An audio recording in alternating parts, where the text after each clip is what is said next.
right, baby, we are live in effect. You are rocking with the Locker Room Show, but this is going to be a little bit different than the Locker Room Show that you're used to, you guys. We're used to having Q the Guru, but tonight the Guru's in the DR. He's out sipping a pina colada, enjoying himself. So I had to call in some vets tonight. I had to call in some gentlemen that could hold me down. I thought that this would be a great time to talk about the parents' perspective of football recruiting, and I've got two of the best here to do it. So first and foremost, you guys, you see who we got in the middle of the screen. He's coming from the sports bar. He's out on the lounge. That's none other than the great Akili Smith. What's going on, Akili?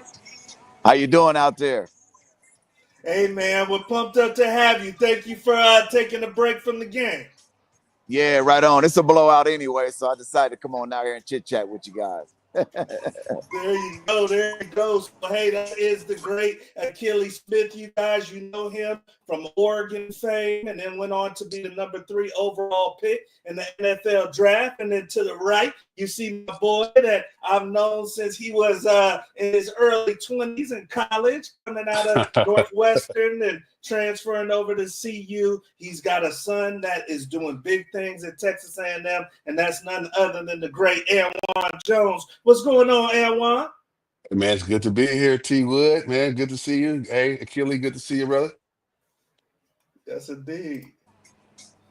Yes, indeed. So let's get the party rocking, man. We don't want to keep these gentlemen too long. They got a lot on their plate. Like I said, these are not just guys who have done it themselves, but their kids are following in their footsteps, you guys, literally in Akili Smith Jr.'s situation, all the way down to the name. And then, of course, with Anwawn being a former linebacker at Colorado, and then now his son is playing some linebacker and rush in at A&M and ripping it up. So let's get right into it, Akili. I want to go with you first because I know your time is limited, man. For you, when was the aha moment for Akili Jr.? And I want to come from two different perspectives. I want to come from the aha moment of him telling you, Dad, this is what I want to do. And I want to come from the aha moment of you as former players saying, my boy's got some talent. Yeah, well, for him, he started at about 4 years old. And what I did with him was I just pretty much started working on his motor skills, plyos and one-legged jumps and running stairs and speed ladders and all that type of stuff to develop his brain so that his coordination could work. And then next thing you know, I just started seeing a different kid that really wanted to start putting in the work. We had him in soccer, we had him in football, we had him in baseball, we had him in every single sport. So I told the wife, I think we got something, and we continued to train, and now he's reaping those rewards. So it was when you saw him put forth that extra effort, then Yeah. you told we got something. Yeah, you got to kind of monitor that. My dad really pushed me when I was growing up. And if you're not careful, some kids, if you push them too hard, you may turn them away. You got to make sure that this is something that they want to do. I seen it in him. This is something that he wanted to do. So as a dad, I stepped in to try to help him. I love it. I love it right there. So you got a vet telling you got to wait for the call from your kid before you jump on. Anwan, talk to me, man. I mean, we talked about your son. I kind of remember when that light bulb moment came on for you. When did he say, hey, Dad, this is something I really want to do? And then when was it for you that you said, hey, I think we got something here? So similarly to Akili, we put him, my wife and I put him into sports early on, mainly starting off with baseball. So he's been a two-sport athlete for quite some time. He hooped a little bit, and baseball has been a pretty big part of his life for a long time. And, it really started there. And it was, when he's playing rec ball and little league, and, it's not that competitive. It's fun, and he's with his buddies and whatnot. When he got bored of that and was like, "Hey, Dad, I want to play something a little more competitive." I was like, "Okay." So like with that comes some more responsibility. Like I can't tell you got to go to practice. I can't force you to get up and to go throw the ball around, hit some balls off the tee. because all the kids that are playing travel ball, they're doing those things. So if you want me to pay money, you want my mom to pay money, your mom to pay money for you to be on these teams, then you need to put in a little bit extra effort. But if you don't want to do that, that's fine. We'll still go play little league, and we'll go do that if that's what you want to do. But it's pretty much on you. And when he decided that's the route that he wanted to go, he started doing those things. He started putting the tee up outside on his own in the garage for hours on end, going over to the park and doing things on his own. And so that's when I knew that he was ready to take that leap. And I think, that was really my aha moment, and I think that was probably his as well. That's amazing right there. And I appreciate you guys being candid with really sharing when the sign was for you guys as parents, as former players, because sometimes we push it on our kids. Akili, talk to me a little bit about the recruiting process. I mean, your son's a Ooh. quarterback, and obviously people know your pedigree, so they're feeling that they may be able to get a star if they get your son in the building. Could you give me one word that maybe comes to mind first when you think your son's recruiting process? I think in the beginning you got to be patient, because there's a lot of parents out here that think that their kid is a lot better than what they are, mainly because they may be hiring some trainers and stuff like that that's telling them how good their kid is to continue to get those dividends. So you need to watch that, and I'm sure you understand that as well. Make sure that when you get an opportunity, get your son evaluated. He has to get evaluated first so that you can properly Yes. place him where he needs to be. Everybody is not going to the Power Fives or the new Power Fours or anything like that. You might be an Ivy League school. You might be a D2. You might be an NAIA. Like, get Mhm. evaluated. Go to those camps instead to see where you're at, because now you can always get bigger, stronger, faster, and get into the portal. So it's almost like free agency. So you just got to get your foot in the door, continue to work, and sky's the limit for you. Wow, that's big right there. And we'll probably do two more questions with Akili because he's out and about, and we're gracious for his time. Talk to me a little bit, Anwawn. I mean, for your son, when was it? I mean, what's that word that you think of when you think of Marco's recruiting experience? Unusual. And I say that meaning that his is not going to be your typical recruiting experience. He was very fortunate. He was very fortunate to have a blue chip experience, which isn't everybody's experience, and that doesn't mean that it's any better than anybody's experience. It's just different. So I think that his experience was unique, and I think most people need to understand what the most common recruiting practices look like, because that's where most of our people are going to be. If you're a three star guy, kind of piggybacking on what Akili said, that you got to know what's the appropriate lane for you. I say Right. this is I mean, what I often say, man, like you got to drive in the right lane or you're gonna miss your exit. And that's a huge piece to this, and we've seen it all over the country. People going to schools that they shouldn't have gone to from the jump, and then they end up having to hit the portal, losing a whole year. That year is important because things are much faster now. So I think his experience was unique, but I think most people need to understand what their experience is going to be, and then go after those schools, kind of like Akili said. I love it. I love it right there. You guys are hearing things about getting evaluation. You're hearing from these gentlemen about being patient and about having a unique experience. So this is big time information. I knew we were going to get this from these gentlemen that have been through this. Achille, I want to go two more questions with you, and then we'll let you off tonight. This one's big, man. The NIL game, and your son Yeah. is a quarterback, and NIL is different for quarterbacks. And now these kids can match up with brands. You got these young men here out of Texas riding Lamborghinis, and these are kids that have prospects. They have potential, but you're somebody that actually did it at the college level, and then obviously got drafted at a high clip to the NFL. So talk to me, Achille, when you think about the NIL game and you think about today's college football era, what's the biggest surprise for you when it comes to NIL? Well, the biggest surprise is the amount of money that some of these guys were making in the beginning. You got to remember, in the beginning, it was a free for all. I mean, guys were getting a lot of money. Texas A&M was throwing numbers out there. I know Big Nick and those guys out there that went to Tennessee. Big David Ugalele went to Clemson. Like it wasn't as controlled, if you will, back then. So a lot of those guys were able to prosper more than what the guys are prospering now. But salute to the NCAA for finally paying the kids to the point where I seen something where they said they were going to go back to 2016 and start paying some players. I'm like, why not go back to 1998? I mean, that's the last year. Heck yeah. I Hey, need a that's the couple last year. dollars. Yeah, we need a couple dollars too. That was the last year I played, so I'm happy for them. I'm glad that we're getting a salary cap ish together, if you will, and now the teams and the organizations got to delegate those dollars. Let me ask you this, Akili, because you played the NFL at a high level, and you know what it's like to be at that bargaining table. For a young man, let's say my kid's a top prospect, a quarterback Mm-hmm. in the 2026 class. Mm-hmm. I'm a dad that knows nothing about this industry.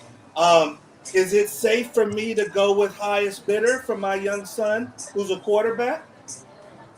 Yeah, I would definitely say that if you got an opportunity to play some quarterback, yeah, play some quarterback if you can. Now, what comes with it is you got to live the lifestyle.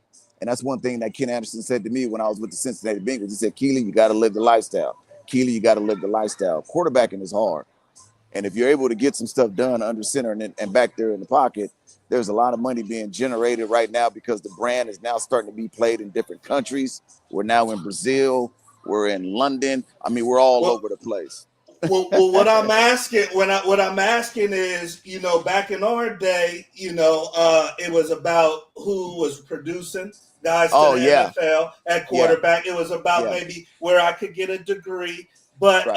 if I'm a quarterback today and Alabama puts 2 million in front of me and Tennessee only puts 500,000, should that tell me something, or should that not be really the factor?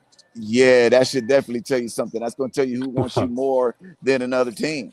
You know, Oh, and right okay. now, and right now, when we were coming up, our goal was to get to the NFL to try to take care of our family, if you will. Now, depending on how hard you work, you might be able to get it done in college. At least you Mm. can get yourself in a situation where you can set up your trust and set up your will, and maybe do some stuff with some insurance, get into real estate and stuff like that. So now the kids have to start working earlier. Before it was our junior tape that was important. Now, shoot, it might be your sophomore tape, might be your freshman tape. Freshman. Yep. So yeah. So now, parents, make sure you're starting to work harder. I mean, work Okay. harder and earlier. Okay, there you go. We're going to do one more question with Akili. Great feedback. And then we're going to let him go and carry on with Anwawn. Anwawn, talk to me about, the NIL game. I know we weren't getting paid. We eating ramen and pizza. Um, Yep. Now Marco has got some suitors and they got a checkbook. What was surprising to you about the NIL game? Well, it was surprising about, well, what was really surprising is understand market value, right? And understanding Mm, what premium positions were, and how each position is a different tier, and how, they're going to pay different positions. Quarterback is his own animal, right? But then Mm-hmm. I started to realize that some of these universities and programs, they throw money at you thinking that that's going to persuade you, and Right. sometimes it does. But in the end, and if you understand what the focus is, and you want to go somewhere because of the rah rah, and you happen to get paid as a byproduct of that, then I think a lot of times you're gonna have maybe not a more successful career, but you're going somewhere because of the right reasons. And while money is a huge factor in things these days, I think a lot of times, let me rephrase that. It used to be about that Colorado on the front of your chest and that Texas A&M on the front of your chest, and that's why you went to schools. The Oregon, the big O on your helmet. That's why you went to those schools. You went to school because you got a chance to play at something that has some tradition. Now it becomes a little more transactional, and it becomes more of a business. And I think the days of looking at universities and saying, "Oh my God, I want to be an Aggie so bad because I just love the Aggies." That may not necessarily be the case. And I think you got to kind of be a realistic in that accord, and understand that these things might become a little more transactional, especially after last week's decision. Wow, that's big right there. And what he's talking about, you guys, is the NCAA settlement. So now these kids can triple dip. They can get the full scholarship. Their kids are coming through college football at the right time. They can get the Hmm. full scholarship. They can get the NCAA revenue share, the settlement money, Hmm. and they can strike deals with brands and companies and do the NIL deals. So beautiful time If I to could be say a one more college student thing, athlete. Go I ahead. just want to say one more thing about NIL and these young men. I think it's hugely important that that these young folks start getting connected with CPAs out the rip, Yes. right? If you are a young man that is going to be coming up in some money, and and no matter how much, you need to first, before you start talking to financial advisors, go Hmm. talk to a CPA. A CPA is the one who's going to keep you out of tax trouble. The CPA is going to be the one who can help you budget, right? And Hmm. then once you get that, then you start talking about financial advice and the wealth management to make sure that your interests are protected, making sure Hmm. that you have brokerage accounts set up, Hmm. making sure that LLC. that you have an LLC, that you understand what LLC means, understanding that you need to start buying your domain names, right? Yep. You need to start taking care, like understanding your brand and owning your brand, right? So Yep. NIL is name, image, and likeness. If you don't own your brand, then how can you get paid from it? So you got to start doing things like that and understanding the importance of protecting yourself and your future assets. Agreed. Wow. That's big right there. You guys, we're going to do one more question with Akili, then we're going to let him get off. And this is a big one, Akili. And I know that you train quarterbacks and you help out the next generation as well. In your mind today, if I know that my kid wants to play college football at a high level one day, in Akili Smith Sr.'s mind, when does the college football recruiting preparation start for a family? Oh God. I mean, again, that sophomore tape, excuse me, that junior tape used to be where it was at. I think it's the Hmm. sophomore tape. So now you got to start training at 12 years old. Like you got to get going like early. Yeah. Back then, we started at like 14, 15. I had some guys I trained, went to Oregon and Virginia Tech and San Diego State and all across the country. But now, just because of the revenue, right, an opportunity to feed your family and set yourself up early for life, you got to start at 12 years old, at least 12, 13 years old. Everything has been pushed up at least 2 years, in my opinion. Wow. Okay. So you guys are getting it here from somebody that went through it personally at a high level, but now he's going through it with his son. And you're saying before middle, you're around middle school, Yeah, you're yeah, saying. middle school. Yeah, middle school. You got to get going to middle school. There's no time to wait until high school. You can't say I'm waiting on freshman ball. You got to get yourself in some of these 7-on-7 organizations. There's a lot of people teaching ball in the trenches. Find somebody that you can trust. Find somebody affordable, and then make sure you put in the work in. Wow. Okay. That's big time, you guys, because a lot of you are thinking, I can wait and just go to any high Mm-mm. school and No, sit back. Akili Smith, this is a number 3 let overall me pick. let me say Saying, one more thing. Let me say one more thing. Parents, make sure you get involved with the recruiting. Do not let these coaches say, I talked to this person or I talked to that person and he gave you an offer. Yeah, the offer is good with me. He told me you got no. Make sure you get involved with the recruiting. Make sure you talk to those respective coaches and stuff like that. I've seen way too many kids slip through the cracks because they trusted their high school coach or somebody else. And it turns out they didn't have no offers when it was time to sign. So parents, Hmm. make sure you're talking to those college coaches as well. okay, hey, Akili, I know you out there with the hammock and watching the game, baby. But this is beautiful, man. Thank you so much for your time tonight and your advice. All right, thank you. All right, good talking to you guys. Brother, All continue. right, you guys. So, hey, that's the great Akili Smith, and he gave you some sauce right there in a short period of time about how you need to handle this situation. We're rocking with Anwawn Jones. His son is at Texas A&M. He's ripping it up, nephew. And talk to me, man. Do you feel the same as Akili? I mean, your son's a different position. When do you think starting the recruiting prep should get going? So I think that I think that he's right, and a middle school should start. But here's the deal, though, right? I think that a lot of places outside of California are already doing that. Texas starts early, Florida, Mm, Georgia, they all start early. California, for some reason, all is always later, and then even more so. Folks up in the Bay Area are even slower than the folks down in SoCal. So I think as a whole, I think most people interesting.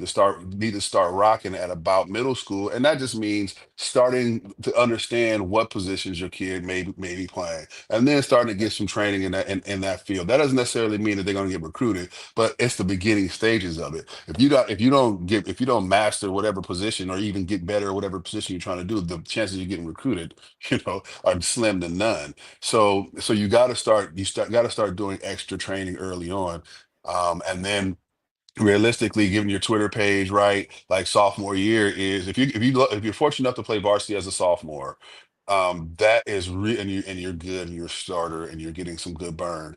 That is the year where you really need to make sure that you're getting your highlight tapes right, making sure you're understanding what like where to put the highlights and when to put them, understanding that coaches are only going to look at your tape for 20 seconds, and if you don't grab them, it's on to the next, right? Yeah. So these things can start happening early on. There's a kid right now who his dad is kind of new to the recruiting world, and so he just asked for some advice here and there. And so it's like, hey, he's going to be a junior next year. It starts now, right? Like you need to start going to the camps. He just went to the mega camp, Best of the West up in Oregon. Just went to that, right? So these are the things you need to start doing your sophomore going into your junior year. What about his opinion on not leaving it up to the high school coach? Did you guys leave it up to the high school coach? What's your opinions on that? Well, it all depends too. So it's situational. I mean, for us, we were in a different situation. So Yeah. we're fortunate enough to have, A connections freak. right. And his recruiting was a little different. So people actually came and sought him out, which was nice, right? That's not how everybody's is going to go. So, but with that, I mean, I think that you need to be directly involved in your kids' recruiting. And what I mean by that is um, you need to know when coaches are reaching out to your kid. So this may be a little too much for everybody else, but this is how we did it. When he was young, he controlled his Twitter. He did all the things he wanted to do, but I had access to it in the event that a coach needed to talk to him, or he's in class and some things happen and some I wanted to be able to say, hey, this coach just hit you, make sure you get on that, right? And Okay. so we use it more as a business tool more so than social media, right? And that's kind of where it has to be. If you're really trying to get recruited in this world, Twitter X is the ground zero. So people Oh, have to get on Twitter and get on X and get their profiles right. okay, that's big information right there. So, some of you families are wondering how to navigate. Right here, you got a dad saying that him and the son had access because they're using it as a marketing tool. So, appreciate you sharing that hack right there for some of you parents out there. We've got some of our faves joining us tonight. Thank you for popping in. We got Big Ruck saying middle school. He believes middle school Mhm. is when you need to get started with the recruiting process. We've got the great John Hughes says patent trademark. They just mentioned own your brand. This is NIL, you guys. So this is some good sauce. These are parents that have not only done it, but they're operating with their kid at a high level. This is pro football that Mhm. Marco is going through right now. He's about to play in front of 100,000 people this fall. So thank you for sharing that. We're on to our next topic, you guys, and we got the great Anwawn Jones with us, dear friend of mine, former teammate, coming through. Talk to us, man, about a dad's prayer. A dad's prayer, because man, as well as I know that this is a journey, and sometimes with the journey, we have things that we don't see coming. It might be, God forbid, an injury. It may be a stroke of good luck where now you're a first round pick and your life changes. It may be the girl that's a little bit of a predator, Oh yeah. So there's a whole journey that comes along with being a big time football player. As you look at this handsome young man on the screen, talk to me a little bit, Anwan, about your dad's prayer for your son in this industry? Well, that's a I like that. That's a deep question. I like this kind of question. So it's I think it's pretty simple for me. I hope that in this journey and in this process that we are helping a young man develop into a a, a successful man, and he's getting an opportunity to do it at 18. And so I just hope that and I pray that he makes it through this, not just like I'm not thinking about it being unscathed. I want him to Yeah. go through this and learn. I want his head to be full of just knowledge and information. I want him to be successful. I want him to go into the fields that he feels like are going to be successful for him. He wants to be an entrepreneur again. He wants to be an entrepreneur. He wants to go into real estate. So he's already looking into things like that. He's like, Dad, I think I want to buy some property. Like, word, you want to buy property? Well, look, he's in a position where he can do that. So you know what? That he wants to do things like that. He's starting to think like that at 18. So I just hope that he continues on that path and wants to continue to diversify his portfolio, so to speak, and be successful in business before he even leaves college, right? Because here's what's really cool. What if the NFL was just an option? Right? What if it was just an option? Maybe I don't, maybe I've done Good so dilemma. well, right? Maybe I've done so well in business and and I'm seeing some things happen that maybe the NFL may not happen, right? So maybe it'd be a good idea to stay in the business, right? That'd be an awesome idea if he had to have that kind of problem. So that's what I hope. I pray that he has the problem of too many options. I love it. I love it. And we did skip one making the commitment, but I think we've already kind of covered that these dads don't play. It was very, very calculated why these kids are at the schools that they're at. And I just appreciate the candidness and the feedback. I really want to get on to this next topic, man, because your son is going through things that he's never gone through before. I don't know if Marco ever had a job, but now he's got a high paying job, with a high paid boss, and Coach Elko. And then he's going to go through pressure, that he's never seen, and media appearances that he's never had, and girls coming at him that he's never seen with these type of bodies walking around, Hmm. So talk to me a little bit, man, about a dad watching out for the sharks, the predators, maybe the NIL agents. Is that up to Marco? Is that up to the school? Is that up to you and your wife? Who's that up to? Oh, so I mean, here's how we watch out for the Sharks. We put together a team around Marco that envelops him, right? So he has everything that he needs in the team, and it's trusted folks. And so if you're an outsider, you got a lot of people to get to in order just to get to him, right? Mm, So the way that we keep him away from the Sharks is limit the access that you give Sharks to him, right? So he talk about on his Twitter. I still run his Twitter. So all these agents and all of these people that DM him, yeah, I get them. I know I see every single one of them, right? It alerts me. I don't. So we know that they're out there. Hey man, they're going to come and they're going to come in droves. And as far as the young ladies are concerned, I think this is when you're raised in a good household and you understand how you treat women and you understand what to look out for. I don't think that he's going to have any problems with that, right? I think in the end, like there's certain people in this world that he knows to look out for. He knows what they look like, and he mm, knows what they sound like, right? And mm, so we made him very, very, very aware of those people and what they look like. And so he's not going to be surprised when they pop out on him, right? Like he's very aware. They already have. And it's easy for him to say laugh at it and say good try, right? So it's important that you have these conversations with your kids early on. Expose them to the things that you may not normally expose them to early on, because if you don't, somebody will. okay. Before I let you go, man, and this is big time information right here, but let's say I'm a mom, single mom in Houston.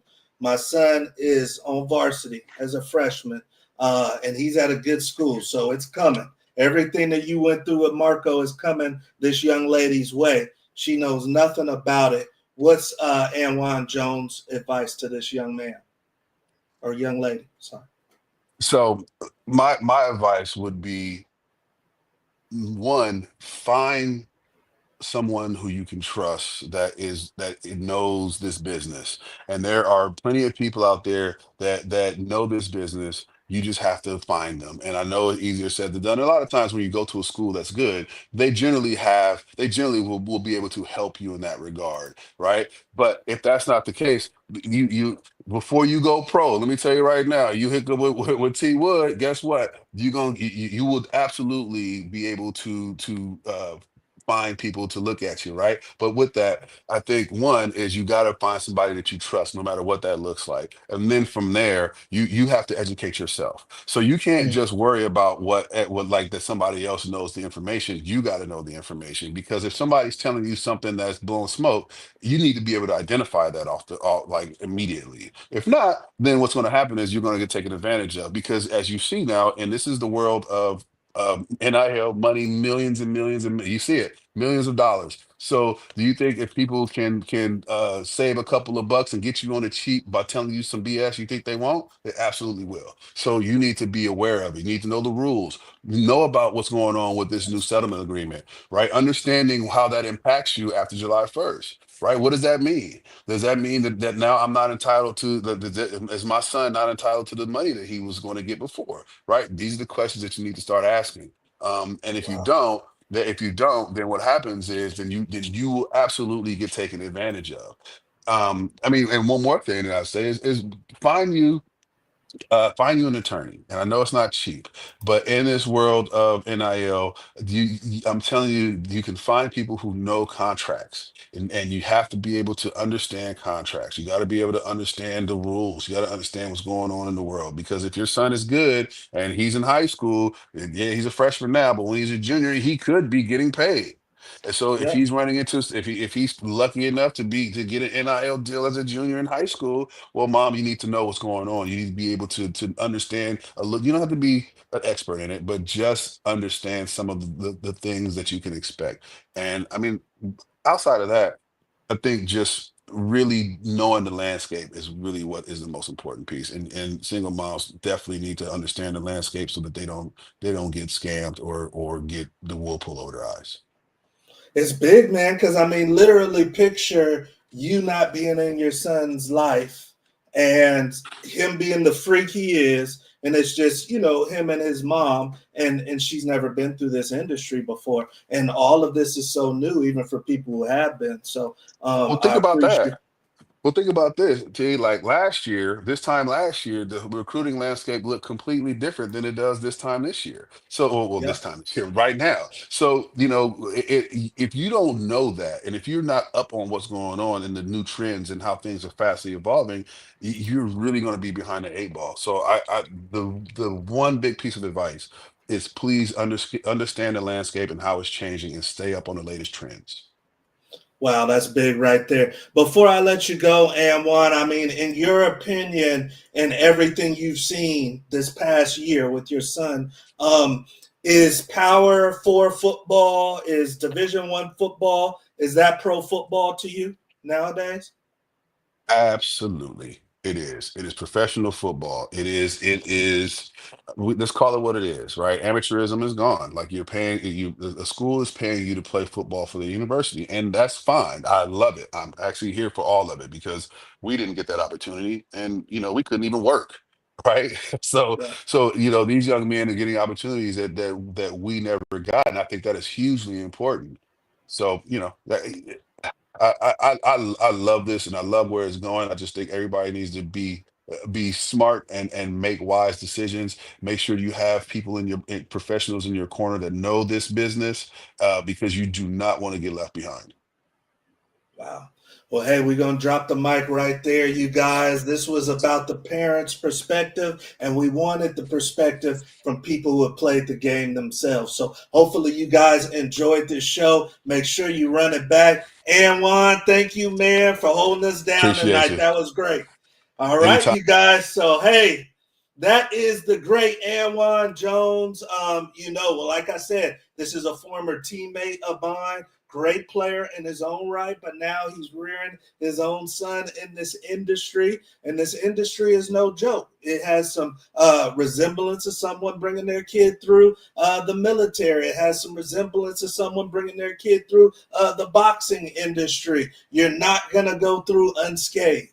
Okay, so these guys want the best for their kids. We had Akili Smith on talking about Akili Smith Jr. He had to leave. He was out at a restaurant, you guys, but we're so gracious for his time and the work that he's putting in with his son, literally following in dad's footsteps from the name to the school to the position, you guys. So he's going to have a lot of pressure and eyeballs on him. And then, of course, we had the great Anwawn Jones talking about his son, Marco. You guys, if you have not checked out Marco, you see this right here?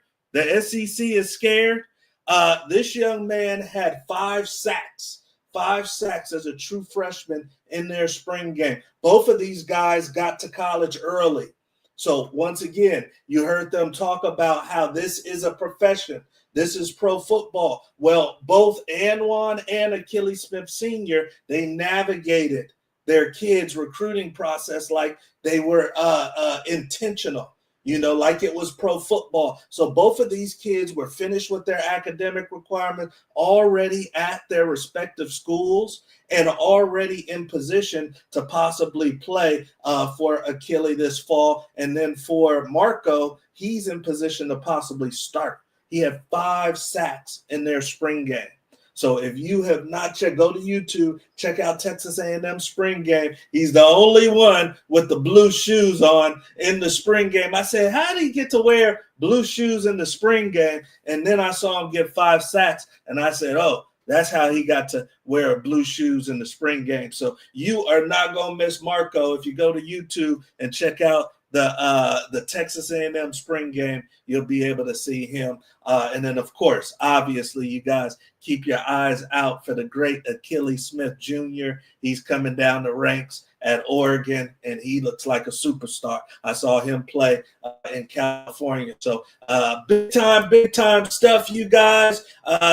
Big Ruck saying this is the type of show that is so necessary. And you're right, Big Ruck. I appreciate you always coming on and holding us down. But you're right.